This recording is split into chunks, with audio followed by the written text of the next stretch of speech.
removes a dual autism diagnosis requirement under current law. It currently, and this was done last year, we had some language that said you need to be diagnosed by a licensed physician and or advanced practice nurse and a mental health professional, and that is really far too much, particularly for those folks living in rural Minnesota who don't have access to perhaps both in their community. And so in talking with the governor's staff and some others, I think we feel that removing that dual requirement will help families and won't do anything to hurt the program.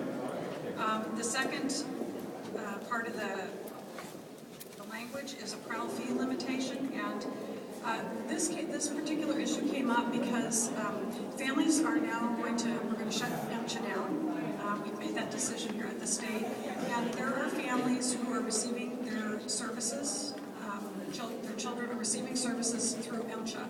As MCHA is being phased out, these families need to move from an MCHA product into the market, and about half of them, I understand, have done so. The others are having a little more difficulty getting placed, and part of it is financial. And so what we're doing here is the governor's early intervention benefit that we put in place last year is being delayed, and I'm not delaying it in the bill, but I am taking advantage of the delay that is occurring in the bill. And the funding that was allocated for that last year can be used to help these families enroll in TEFRA, and we put a restriction on the copay. So we're going to move folks out of MCHA and into TEFRA. It is only for 1 year, and I would say that is the downside. The hope is by 2016 we can have the provisions and the services be allocated in the benefit set. They are not right now. So this will only provide a gap for 1 year. That is not ideal. I will agree with that, but it is something that will help these parents transition off of MCHA and into TEFRA.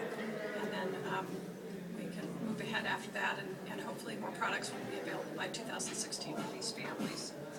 So those are the two provisions that I have on the House side that the Senate hasn't seen, and the third one, the Senate has some autism language that authorizes the commissioner to use federal authority for a Medicaid state plan amendment under early periodic diagnosis, screening, treatment, and another provision. And so I think that also, I would encourage my House colleagues to accept that as well. So I think, members, there's been a lot of work done in the area of autism in the last few years. We did the best we could last year to get a comprehensive package through, and I think the changes that we made to the large business product, as well as the government's early intervention benefits, that were a huge step forward, and the folks in the red shirts behind, I think, have told you that.